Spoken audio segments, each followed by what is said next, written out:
नमस्कार, मैं हूं Shyam Gurjar. Voice of MP के खास एपिसोड मुकद्दर का सिकंदर में आपका स्वागत है। आज हम चुनाव से लेकर के मतगणना तक के बीच के जो हालात हैं, किस तरह का पूरे सारे समीकरण रहे हैं।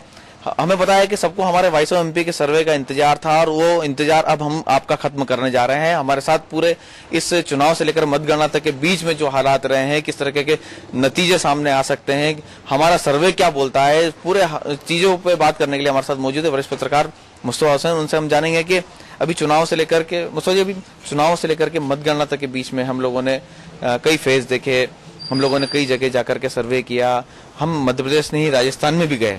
तो किस तरह की जो मुख्य जो सीटें हैं, हम कहें हमारे संसदीय क्षेत्र की 8 सीटें हैं और हमारे पास ही की निम्बाड़ा सीट, तो क्या स्थितियां आपको नजर आती है? सर्वे हमारा जो है क्या कहता है, कौन प्लस कौन माइनस और कौन जीतने की संभावना रखता है? देखो शाम, मैं सबसे खास बात बता दूं कि जब हमने चुनाव का स्टार्ट लिया था और उस समय जो स्थितियां हमारे सामने आई थी, उसके अंदर हम लोगों ने कहा था कि जो भारतीय जनता पार्टी के जो सिटिंग एमएलएज हैं उनको जमीन पे काफी दिक्कतों का सामना करना पड़ेगा।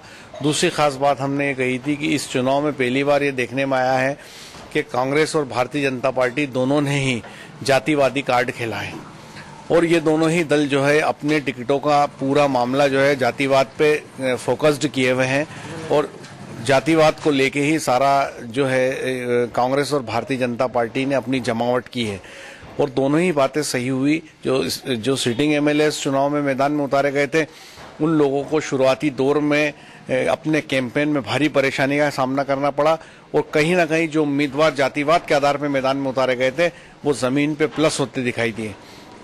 उस मामले में अगर हम ज्यादा डीपली अगर जाके देखते हैं तो जावत की बात करें तो समंदर पटेल जो धाकड़ उम्मीदवार के तौर पे मैदान में आए थे, उन्होंने कड़ी टक्कर वहां पे दी है और जो कांग्रेस और समंदर पटेल, जो राजकुमार हीर कांग्रेस के हैं, उनमें और समंदर पटेल में कांटाजोड़ दिखती है। जो लोगों का कहना है, जो जमीन पे जैसे हालात बने हैं, वहां भारतीय जनता पार्टी काफी संकट में नजर आती है। मनासा की बात करें तो उमराव गुजर को टिकट दिया था, जो गुजर नेता है और वहां गुजर गायरियों के 40,000 से ज्यादा वोट है, तो वहां मैदान के ऊपर उमराव गुजर जो है भारतीय जनता पार्टी के कद्दावर नेता माधव मारू को कड़ी टक्कर देते हुए दिखाई दे रहे हैं। और ठीक वैसी सिचुएशन नीमच में भी दिखती है कि सत्यनारायण पाटीदार जो पाटीदार नेता है, 20,000 के लगभग पाटीदार वोट है, उन्होंने यहाँ भारतीय जनता पार्टी के उम्मीदवार दिलीप सिंह परिहार को कड़ी टक्कर दी है और कांटाजोड़ स्थिति है। कुछ भी नहीं कहा जा सकता कि नतीजे किसके पक्ष में जाएंगे। एक और खास बात हमने चुनाव में कही थी कि किसानों का लेके अंडर करंट है और वो भी साफ तौर पे दिखाई दिया कि गांवों के अंदर जो परिदृश्य बना, वहां पर कांग्रेस प्लस दिखाई दे रही है। तो कहीं ना कहीं लगता है कि किसानों के जो वोट है वो डाइवर्ट हुए हैं कांग्रेस की तरफ। तो जो जैसा कि हम शुरुआती दौर से कहते रहे हैं, जातिवादी कार्ड को लेके, सिटिंग एमएलए को लेके और किसानों के अंडर करंट को लेके, वो तमाम बातें जो है जमीन पे साकार होती नजर आ रही है। और अब चूंकि क्या मात्र 24 घंटे बचे हैं, उससे लगता है कि जो उसके बाद इस ईवीएम मशीन से विधायक निकलेंगे।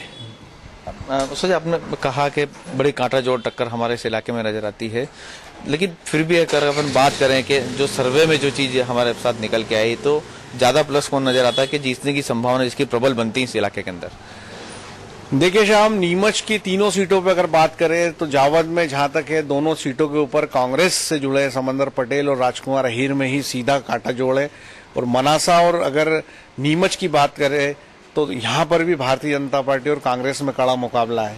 ऊट किसी भी करवट बैठ सकता है, लेकिन कहीं ना कहीं जमीन पे कांग्रेस प्लस दिखाई देती है, क्योंकि किसानों को लेके जो अंडर करंट जो कांग्रेस पार्टी में था वो साफ दिखता है। और मैं आपको कल के घटनाक्रम का हवाला दे दूं कि भारतीय जनता पार्टी के बड़े नेता रघुनंदन शर्मा ने बड़ा बयान दिया और उन्होंने शिवराज सिंह चौहान पे सीधा हमला बोला।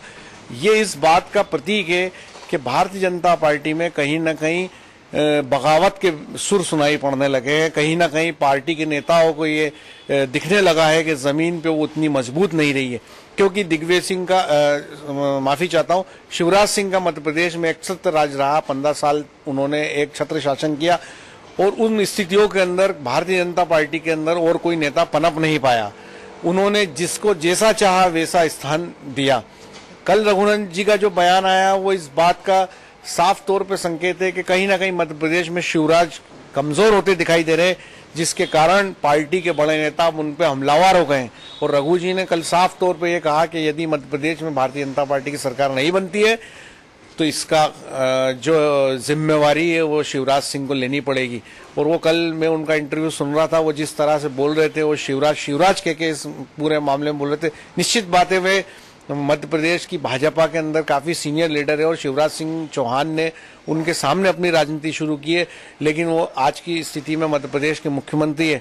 तो कल जिस तरह का गुस्सा जो है रघु जी के बयान में झलक रहा था, वो इस बात का संकेत कर रहा है कि कहीं ना कहीं पार्टी नेताओं को यह संकेत हो गया है कि मध्य प्रदेश में उनकी स्थिति अब उतनी मजबूत नहीं है। ऐसे में जो लोग शिवराज सिंह चौहान से अंदर खाने दुखी थे, अब वो हमलावर होने लगे हैं। और सर, जो राजस्थान की हाई प्रोफाइल सीट है निम्बाड़ा की, वहाँ पे भी हम लोग घूमे, कई गांव में हम लोग गए, वोटिंग के दिन भी गए, तो उसको लेकर भी एक बड़ा, क्योंकि हमारे यहाँ सीमांत इलाके से लगी हुई है, तो बड़ी नजर हमारे यहाँ के लोगों की उस सीट को लेकर भी है। उदयलाल जी आंजना है वहाँ पे और उनके सामने सचिन कलपरानी है, तो वहाँ क्या स्थिति है? शाम हम लोगों ने निम्बाड़ा सादड़ी के कई इलाकों में हम गए, लोगों से सर्वे किया और उसके बाद मतगणना का ट्रेंड और रुझान हमने देखा, जिसमें साफ तौर पे दिखाई दे रहा था कि बड़े पैमाने पे जो वोट है वो कांग्रेस की तरफ डाइवर्ट हो रहा है। एक राजस्थान में कांग्रेस की लहर साफ तौर पे दिखाई दे रही है और ये लग रहा है कि आउटराइट राजस्थान में कांग्रेस आ रही है। और छोटी सादड़ी निम्बाड़ा क्षेत्र की खास तौर पे बात करें तो उदयलाल आंजना कद्दावर नेता है। पिछला चुनाव जब मोदी लहर के बावजूद वो कुल 3300 वोटों से हारे थे। निश्चित तौर पर अभी जो जमीन के हालात है उसमें पूरी तरह उदयलाल आंजना प्लस दिखाई दे रहे हैं और साफ तौर पे दिखाई देता है कि वो जीत की ओर बढ़ रहे हैं। कल जब नतीजे सामने आएंगे तो उसको देख के ये बात स्पष्ट हो जाएगी कि वो चुनाव जीत गए। तो ये थे हमारे साथ हमारे वरिष्ठ पत्रकार मुस्तफा हुसैन, जिन्होंने जो है हमारे नीमच जिले ही नहीं बल्कि राजस्थान की निम्बाड़ा सीट को लेकर भी अपने सर्वे और अपने जो वे घूमे हैं और देखा, उसके आधार पर उन्होंने साफ तौर पर बताया कि कहीं ना कहीं कांग्रेस इन इलाकों में प्लस तो नजर आ रही है, लेकिन कांटा जो टक्कर फिर भी बनी हुई है। ऊंट किसी भी करवट बैठ सकता है। हालांकि नतीजे जो है कल ईवीएम से ही बाहर आएंगे, उसके बाद ही पता पड़ पाएगा कि कौन जो है बाजी मारता है और कौन रियासत जीतता है और जाकर के विधानसभा में बैठता है। मेरे सहयोगी कैमरामैन दीपक खताबे के साथ वॉइस ऑफ एमपी के लिए शाम गुर्जर।